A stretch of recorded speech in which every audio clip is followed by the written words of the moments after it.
Hey guys, it's me, Hannah here, and yep, and yes, I am here with another video,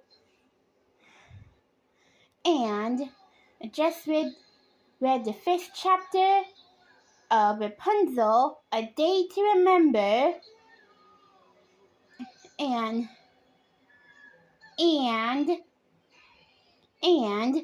spoiler alert, Pascal went missing. And I know.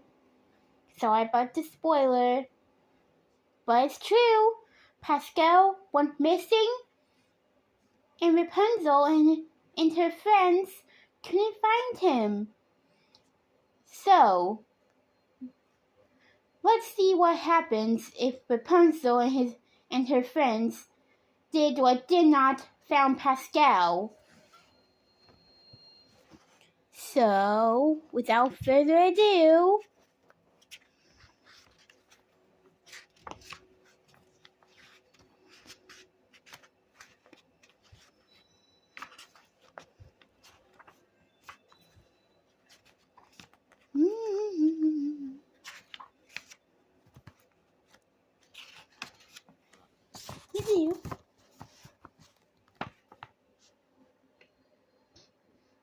Chapter 6.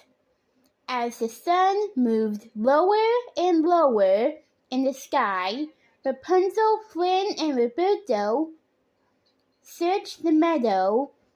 It would be hard enough to find a chameleon in the meadow, but a chameleon who didn't want to be found would be next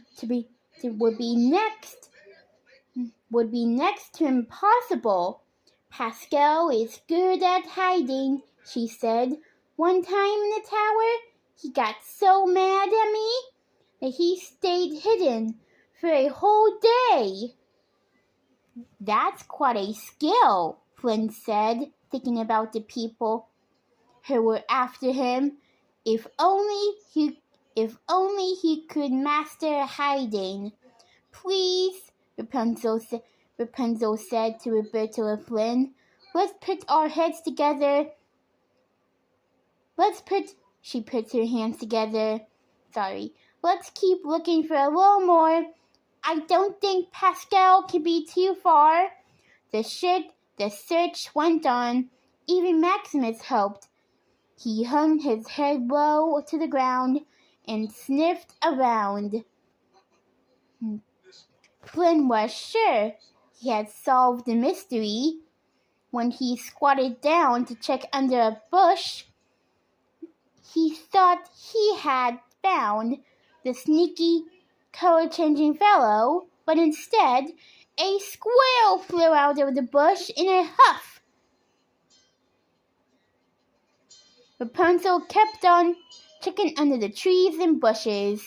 She knew in her heart that Pascal was still nearby. If only she could spot him, but finding Pascal in this meadow was like finding a tiny barrette in her hair. Rapunzel took a rest and leaned against a tree. Rapunzel, I don't think your frog wants us to find him, he said. Roberto took a rest and leaned against a tree. Rapunzel, I don't think your frog wants us to find him, he said. He's a chameleon, she told him. She sunk down to the ground. I don't think that he'd leave without saying goodbye. Rapunzel's eyes filled with tears. He's my best friend.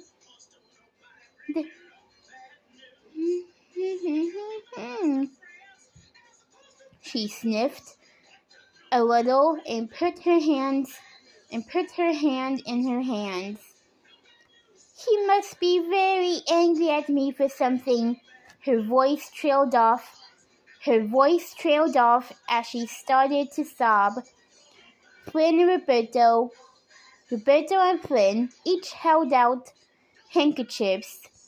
Flynn presented his with a flourish, but Rapunzel noticed that it was embroidered with someone else's initials. Flynn smiled sheepishly. I may have found it dry on a clothesline. Rapunzel took Roberto's handkerchief. Oh dear, Roberto said, full of sympathy. This is all very unfortunate.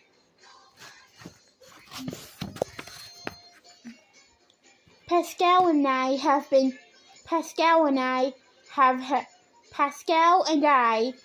have had some great times together, Rapunzel continued. She stopped and blew her nose. She looked up at Roberto and sniffed. I never would have survived all those long days in the tower without him. He has been a true friend. Suddenly, there was something rustling in the bush behind Rapunzel. In a flash, a pale green Pascal leaped out of the shrub and landed right in her lap. Pascal! Rapunzel gasped. She scooped him up and gave him a kiss on his forehead. Pascal turned a bright red and nuzzled Rapunzel's cheek. Oh, I'm so happy that you came back, she told him. What would I do without you? Rolling his eyes, Pascal acted out painting and pointed to Flynn and Maximus. He was showing Rapunzel how she had looked when she was painting earlier. At that moment, Rapunzel understood what had happened. You were jealous because I was painting, Flynn and Max? She stroked Pascal's head. Silly chameleon. You have no reason to worry.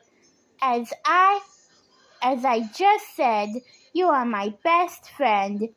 No doubt he heard that. Flynn said, we did it, Pascal, Rapunzel said. I'm sorry if I hurt your feelings. She scratched behind Pascal's red ear. Any painting with you in it will be a true treasure. I hate to break up this love fest, Blondie.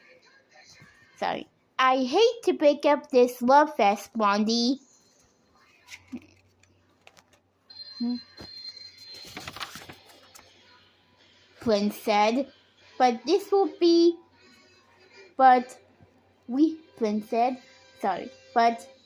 we should be heading back to town. Rapunzel saw that the sun was nearly behind the mountains. Yes, we need to get going, she agreed. Wait 1 minute, Roberto begged. I have just one more detail. Rapunzel had not noticed that Roberto had been painting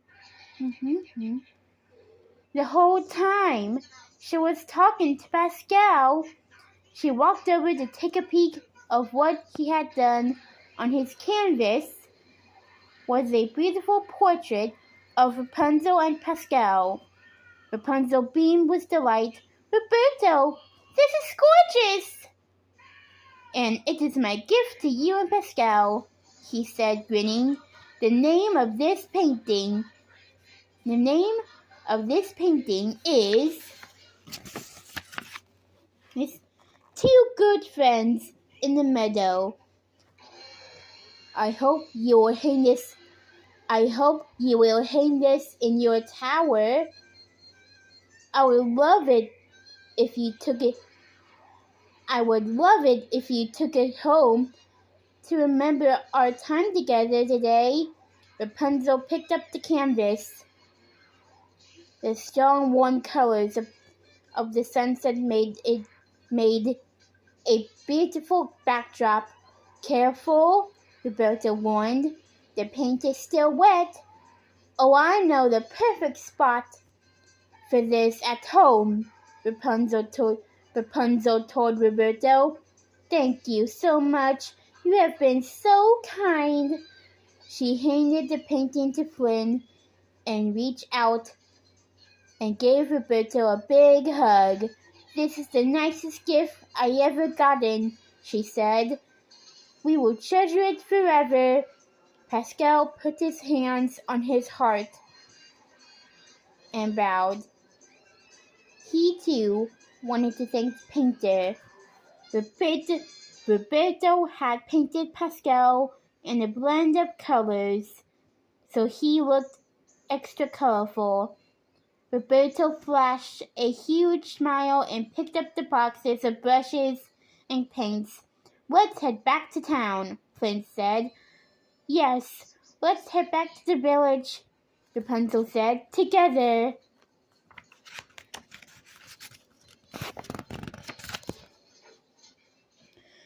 Well, I'm glad Rapunzel found Pascal.